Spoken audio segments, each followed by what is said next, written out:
ध्यान भक्ति में सबसे बड़ी बाधा क्या है, या अंतर्मुख होकर भक्ति करने में सबसे बड़ी बाधा हमारे सामने क्या आती है। हमें ये पता चल जाए तो हम इसका सही सही निवारण निकाल सकते हैं। लेकिन आम तौर पर हमारे सामने जो समस्याएं आती हैं, हम उन्हें नेगलेक्ट कर देते हैं, अनदेखा कर देते हैं, और चाहते यही है कि हमारा ध्यान एक लंबे समय तक रुके या लगे। देखो, अंतर्मुख साधना यदि नहीं कर पाए या ध्यान भक्ति नहीं कर पाए तो कभी भी खुद से परिचय नहीं हो पाएगा। और जब हमारा खुद से ही परिचय नहीं हो पाएगा तो हम नाम के साथ या गुरु के साथ या परमात्मा के साथ क्या जुड़ेंगे। ये उसी तरह होगा जैसे हम अपने परिवार के साथ रहते हैं और परिवार की देखरेख करने के लिए हम दिन रात मेहनत और मशक्क़त करते हैं, लेकिन फिर भी हमारे परिवार के लोग ही हमें नहीं समझते या हम उन्हें नहीं समझ पाते। क्यों? क्योंकि हमारे और उनके बीच में जो प्रेम का संबंध है वो स्थापित नहीं हो पाता। वो गर्जों का, लेन देन का संबंध स्थापित होता है। जैसे जैसे उनकी ज़रूरतें पूरी हो जाती हैं वैसे वैसे वो अपने अपने रास्ते चले जाते हैं और फिर हम अकेले रह जाते हैं। ठीक इसी तरह जब हम संत मार्ग पर हमें समझाया जाता है कि तुम ज़्यादा से ज़्यादा ध्यान करो, ज़्यादा से ज़्यादा अंदर जाकर देखो कि तुम्हारे अंदर परमात्मा बैठा हुआ है। परमात्मा की जो सारी सृष्टि है वो कहीं तुम्हें बाहर नज़र नहीं आएगी, वो तुम्हें अपने अंदर ही आके नज़र आएगी। हमें तरह तरह की 84 लाख योनियों की जियाजून में भटकना पड़ता है, लेकिन हम ये कह देते हैं और आप लोग सुन लेते हैं। लेकिन इसका अनुभव कैसे होगा? यदि हम अपने अंदर जाकर झांक कर देखें तब हमें पता चलेगा कि हम इन योनियों में कितने कष्ट वाकई में सहते होंगे। संत मार्ग जो है वो अनुभव का मार्ग है। इसी तरह ध्यान का मार्ग, अंतर्मुख भक्ति का मार्ग भी एक अनुभव का मार्ग ही है। अगर आप इसे सोचोगे कि मैंने थोड़ी देर बैठ के मेरी कार्यवाही पूरी हो गई तो ये आपकी अटेंडेंस मानी नहीं जाएगी, क्योंकि इससे आपको कुछ फ़ायदा तो हुआ ही नहीं। तो इन भक्ति में, अंतर्मुख साधना में हमारे सामने कौन कौन सी समस्याएं आती हैं, तो उन पर विचार करने के लिए ही मैं आपके साथ आज ये सत्संग साझा कर रहा हूँ।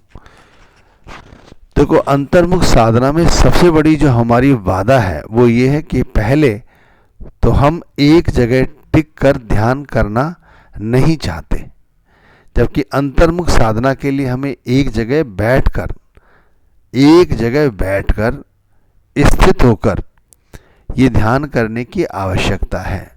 अगर किसी के शरीर में असाध्य रोग है, वो बैठ नहीं सकता, तो वो कुर्सी पे बैठ सकता है। यदि वो खड़ा रह सकता है तो खड़ा रह ले। यदि वो बैठ भी नहीं पाता, लेटे रह सकता है तो लेटा रहे। लेकिन कम से कम उसे अपने आप को स्थिर करने की आवश्यकता होगी।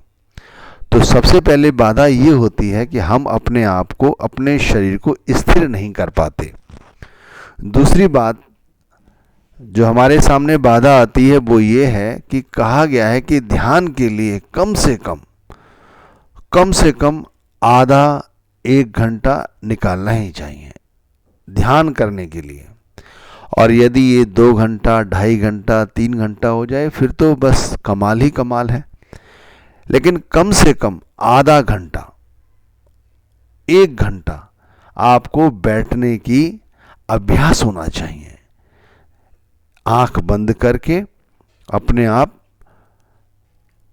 आप को देखने के लिए, अंतर्मुख साधना या अंतर्मुख भक्ति करने के लिए या बहिर्मुखी भक्ति छोड़कर ध्यान भक्ति करने के लिए हमें कम से कम आधा से 1 घंटा, और ज़्यादा हो जाए तो और अच्छा, हमें टिक कर बैठना है। हम ये भी नहीं कर पाते, ये हमारा दूसरा विकार है। तीसरा विकार ये है कि हम बार बार एक ही गलती को दोहराते हैं, एक गलती बार बार क्यों दोहराते हैं? क्योंकि हमें इस गलती का अभ्यास सा हो गया है। अगर ये अभ्यास यूं ही चलता रहा तो फिर हम अपने अंदर उतरकर नहीं देख सकेंगे या ये ध्यान भक्ति नहीं कर सकेंगे। तो वो एक जैसी गलती क्या है, ये समझने की कोशिश करें। एक जैसी गलती ये कि जब हम बैठते हैं तो हमारे सामने दुनिया के काम धंधों की हमें याद बनी रहती है, तो या हमारे जो प्यारे हैं उनकी याद बनी रहती है, या शरीर को कोई असाध्य रोग है या कोई अन्य बात है। जब हम ध्यान करने बैठते हैं तो थोड़ी ही देर में, मिनटों सेकंडों के अंदर वो विचारधारा हमारे दिमाग में आ जाती है और हम उसका पीछा करने लग जाते हैं। ये ध्यान रखिए, ये सभी की परेशानी है, आपकी नहीं है, हमारी भी परेशानी है। और हम इसी गलती को बार बार दोहराते हैं कि हम इन यादों का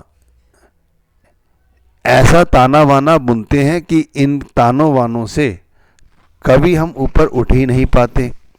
इसीलिए एक के बाद दूसरा और दूसरे के बाद तीसरा और इसी तरह चौथा पांचवा ताना वाना बुनते रहते हैं।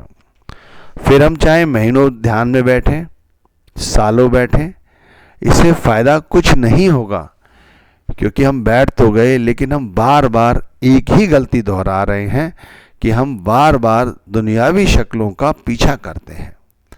तो हमारी सबसे बड़ी और तीसरी गलती ये है कि हम जो हमारे दिमाग में ये बातें आती हैं, जो हमारे शरीर के अंदर ये जो बातें घर कर गई हैं, इनका जो हम पीछा करते हैं, इनका पीछा करना हमें त्यागना होगा, छोड़ना होगा। अगर हमने इस गलती को नहीं त्यागा, नहीं छोड़ा, तो हम कभी ध्यान विधि में या अंतर्मुख भक्ति में या ध्यान भक्ति में कभी भी उन्नति प्राप्त नहीं कर पाएंगे। तो मैं फिर क्रमबद्ध तरीके से समझाता हूँ। सबसे पहला तरीका कि बैठने का अभ्यास करें, फिर कम से कम आधा घंटा से 1 घंटा, ज़्यादा हो अच्छी बात। और तीसरी सबसे बड़ी गलती कि अपने ध्यान को बाहरी दुनिया में भटकने से रोकें, उसका पीछा ना करें और बार बार ये गलती ना दोहराएं।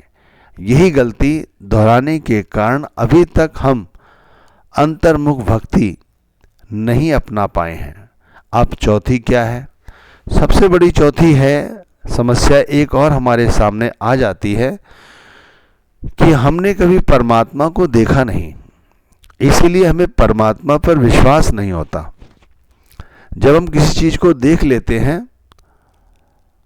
तब हमें उस पर विश्वास होता है।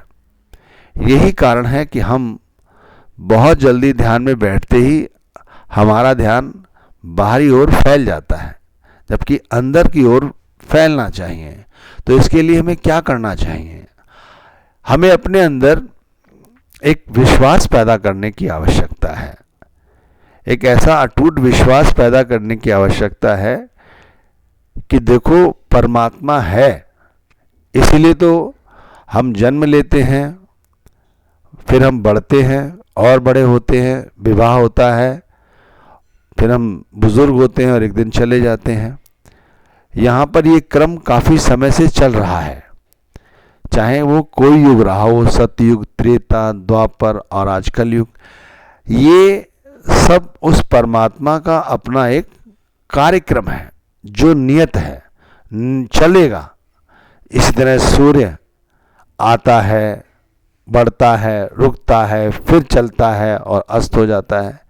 तो इसी तरह हमारा भी अस्तित्व इसी तरह का है, और यदि हम इस अस्तित्व को नहीं समझ पाए तो हम कभी भी उस निराकार को नहीं देख सकते। इसके लिए हमें एक अटूट विश्वास करना होगा, और जब विश्वास के साथ हम ध्यान करने बैठेंगे तो जो हमारा ध्यान है बाहरी ओर जो भागता है उसे रुकने में सहायता मिलेगी कि नहीं